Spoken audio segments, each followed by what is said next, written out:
بڑے بھیا کو جمعہ پڑھنے کا ہمیشہ سے ہی بہت شوق تھا۔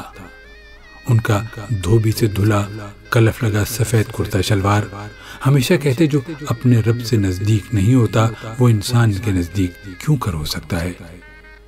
ان کی خوشی ان کے چہرے پر نور کی طرح جھلکی پڑتی۔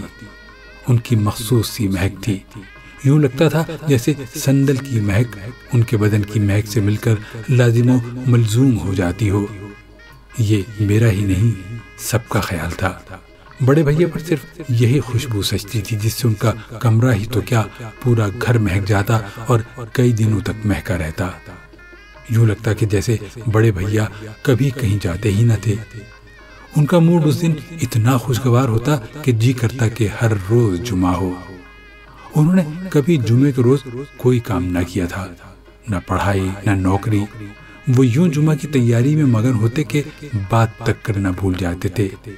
اس دوران میں جو بات اگر کوئی کر سکتا تو صرف نورین آپا تھی، وہ بھی تو انہی جیسی تھی، محبت سے لبریز چھلکی پڑتی، ہر ایک کا خیال رکھنا، یوں سب کے پیچھے دوڑ دوڑ کر انہیں جمعے کے لیے تیار کرنا صرف انہی کا خاصہ تھا۔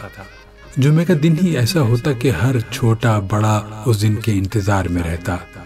سبھی کو دادی جی کے گھر جمعے کو ایک ساتھ مل کر شور مچانا بہت اچھا لگتا تھا۔ کوئی ایک بار نہیں بلکہ یہ برسوں کا معمول تھا۔ بڑے تایا کے ساتھ دادی جی رہتی تھی، سو ان کا حکم تھا کہ ہر جمعے کے بعد دوپہر کا کھانا پورا خاندان مل کر ایک ہی دسترخوان پر بیٹھ کر کھائے گا۔ اس روز ہم سب کزن صبح سے دادی جی کے گھر آ جاتے تھے اور شام ڈھلے تک سب اکٹھے رہتے تھے۔ 30 افراد کے بیٹھنے اور کھانے کا انتظام کوئی آسان بات نہ ہوتی، اس لیے سب کے سپرد کوئی نہ کوئی کام ہوتا۔ ایسے میں نورین آپا جو تھیں تو بڑے چاچا جی کی بیٹی، پر ہم سب میں بڑی ہونے کے ناطے سب سے زیادہ مصروف رہتی۔ سب کے ساتھ ساتھ بڑے بھیا کے بھی سارے کام کرنا انہیں یاد رہتا تھا، جو اس تواتر سے کیے جا رہی تھی جس تواتر سے بڑے بھیا جمعہ پڑھنے جا رہے تھے۔ شاید محبت کسی سے بھی ہو ایسی ہی ریاضت سے شروع ہوتی ہو جیسی نورین آپا ہم سب سے کرتی تھی۔ ہر جمعے کو ہم سب کی تیاری دیدنی ہوتی، لیکن ہم میں سے کوئی بھی بڑے بھیا جیسی تیاری نہیں کر پاتا تھا، اس لیے ہم سب بڑے بھیا کو جمعہ کا دولہا کہا کرتے تھے، جسے سن کر وہ ایسے خوش ہوتے کہ ان کی آنکھیں تک ہنس پڑتی۔ ان کی پسند کا کھانا ہمیشہ ہی بنایا جاتا تھا۔ آخر کو وہ تایا جی کے بڑے بیٹے اور ہم سب کزن میں سب سے بڑے تھے اور دادی جی کے راج دلارے بھی، سو ان کو جا بے جا ساری مراد حاصل تھی۔ ایسے میں نورین آپا کو خب تھا کہ ان کے ساتھ ساتھ اور سب کی پسند کا بھی خیال رکھیں۔ جتنے لوگ دسترخوان پر ہوتے سبھی کی پسند کا خیال رکھنا انہی کا کمال تھا۔ کالی دال ابا جی کی پسند تو مٹر چاول کے ساتھ رائتا دادی جی کو بھاتا تھا، ہاتھ کی پکی روٹی تائی جی کے لیے تو تندوری نان ہم سب کو چھولے کے ساتھ کھانے ہوتے تھے۔ یوں لگتا جیسے نورین آپا محبت کی انسائکلوپیڈیا تھی۔ ہم سب کو نورین آپا سے بہت محبت تھی۔ کبھی کبھی جی کرتا کہ کھانے کے مینیو کے علاوہ بھی اس انسائکلوپیڈیا کی ورقگردانی کی جائے، اور جو ان کی شخصیت کے اوراق پلٹتا تو اس کو کچھ نہ ملتا تھا سوائے ایثار اور پیار کے، جو وہ بلا تفریق سب پر لٹائی جاتی، بالکل اپنی ماں پر گئی ہے۔ دادی جی نورین آپا کی سفید دوپٹے سے ڈھکی چمکتی پیشانی چوم لیتی اور چھوٹی چاچی جی اپنی بیٹی کی بلائیں لیتے نہ تھکتی تھی۔ وہ دن بھی کتنے حسین تھے جب وقت گزرنے کی دعائیں مانگی جاتی کہ جلد از جلد جمعہ آئے اور سب اکٹھے ہو جائیں۔ ایسے میں اچانک ہی نورین آپا کا رشتہ آیا۔ ایک جمعے کی دوپہر کھانا کھانے کے بعد بڑوں میں میٹنگ ہوئی اور دوسرے جمعے کے دن پوری خاندانی کیبنٹ میں منظور بھی ہو گیا۔ یہ سب اتنا اچانک ہوا تھا کہ ہم سب حیران رہ گئے۔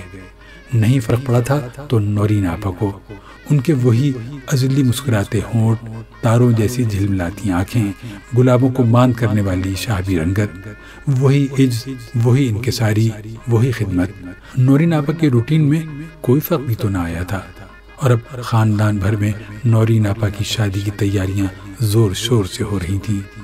جوں جوں شادی کے دن قریب آ رہے تھے ہم سب تیاریوں میں سبقت لے جانے کے لیے ایک دوسرے کو ہی بھولتے جا رہے تھے۔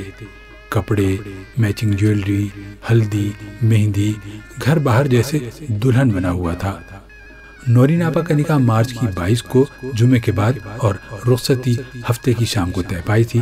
آخر وہ دن بھی آن ہی پہنچا۔ بڑے بھیا ہر بات سے بے نیاز حسب معمول جمعے کی تیاریوں میں مشغول تھے اور نورین آپا دلہن بنی کچھ نہ کر سکنے کے غم سے نڈھال تھیں۔ آج وہ کسی کے لیے کچھ نہیں کر پا رہی تھیں۔ ہاتھوں میں مہندی سجائے، شگن کا جوڑا پہنے وہ اس دنیا کی لگتی ہی نہ تھیں۔ ویسے بھی وہ اپنے مزاج اور عادات میں ہم سب سے مختلف تھیں۔ آج تو انہیں دیکھنا بھی مشکل ہو رہا تھا۔ حسن جیسے ان کے گھر کی کنیز بن گیا تھا۔ ہم سب انہیں تنگ کر رہے تھے اور کہہ رہے تھے کہ آج اگر آپ کا دولہا بارات لے کر لیٹ آیا تو دادی اور تایا جی نے انہیں جمعہ کے دولہے کے حوالے کر دینا ہے۔ سب کھلکھلا کر ہنس پڑے۔ جانے کیوں لگا جیسے نورین آپا کی شرمگین آنکھیں ایک پل میں روشن ہوئی ہوں۔ اس سے پہلے کہ ان آنکھوں میں تھر تھراتی کوئی تصویر دیکھتا، انہوں نے دراز پلکوں کی چادر ایسے تان دی جیسے آخری سین کے بعد پردہ گر جاتا ہے۔ نورین آپا کی رخصتی کیا ہوئی، جیسے دادی جی کے دسترخوان سے ایک ایک کر کے سب رخصت ہو گئے۔ ہمیں بہت دیر بعد یہ احساس ہوا تھا کہ ہم میں کون وجہ ملاقات تھا۔ شاید آپا نورین ایک محور تھی جس کے گرد ہم سب چکر کاٹا کرتے تھے۔ ہم سب کی محبت کا انسائکلوپیڈیا ہم سے کسی اور نے پڑھنے کے لیے مانگ لیا تھا۔ دادی جی اور تایا جی ایسے نورین آپا کی کمی کو محسوس کرتے جیسے خدا نخواستہ ان کو دیکھنا بھی اب نصیب نہیں ہوگا۔ جو نہیں فرق پڑا تھا تو بڑے بھیا کی مصروفیت میں نہ آیا تھا۔ ان کا وہی جمعہ تھا اور وہی ان کی تیاری۔ وہ کبھی ہماری دل شکن اور اداس گفتگو کا حصہ نہ بنتے تھے، بس دھیمے دھیمے مسکراتے رہتے۔ نہ کوئی گلا، نہ کوئی شکایتیں، نہ کوئی یادیں، نہ کہانیاں۔ جمعے کا دولہا اسی سج دھج کے ساتھ گھر سے نکلتا اور واپس آ جاتا۔ ہاں، پر اب ان کی مہک پہلے جیسی نہ تھی، یا پھر یہ بھی ہم سب کا گمان ہی تھا۔ اداسیوں بھرے کئی ہفتوں بعد ایک دن ایسا آ گیا جس دن نورین آپا کو اپنے گھر رہنے کے لیے آنا تھا، یعنی ہم سب کا جمعے کا دن آباد ہونے جا رہا تھا۔ بے قراریوں کو جیسے پر سے لگے تھے۔ اس بار ہمیں انہیں بتانا تھا کہ ان کے بغیر ہم سب کتنے ادھورے رہ گئے تھے۔ ان جیسا کوئی کیوں کر نہیں ہو سکتا، یہ بھی پوچھنا تھا۔ انہیں جمعے کے دن آنا تھا اور پھر وہ آ ہی گئیں۔ آتے ہی نورین آپا نے اپنے کام سنبھال لیے۔ سبز سلما ستارے والے سوٹ میں وہ سبز پری لگ رہی تھیں۔ ان کی فراخ چمکتی پیشانی پر کوئی سلوٹ نہیں تھی۔ ان کی آنکھیں اب بھی بولتی تھیں۔ ان کے لپسٹک سے بے نیاز خوبصورت ہلکے گلابی ہونٹ اب بھی گلاب کی پتیوں جیسے تھے جو ہر وقت مسکراتے رہتے تھے۔ وہ آتے ہی اپنے سارے کام سنبھال چکی تھیں۔ بڑے بھیا بھی جمعے کی تیاری شروع کر چکے تھے۔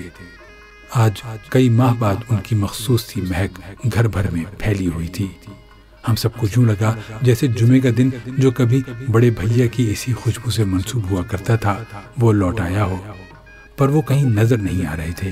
میں خوشی اور بے یقینی میں بڑے بھیا کو ڈھونڈنے ان کے کمرے کی طرف لپکی۔ کمرے میں ایک مدت کے بعد ان کی مخصوص خوشبو بکھری ہوئی تھی۔ پردوں کے ہلکے ہلکے اندھیرے میں بڑے بھیا بڑی سی آبنوسی کرسی میں سر جھکائے ہوئے تھے۔ وہ ایسے بیٹھے ہوئے تھے کہ سوائے ان کی مخصوص خوشبو کے کوئی اور پہچان ممکن نہیں تھی۔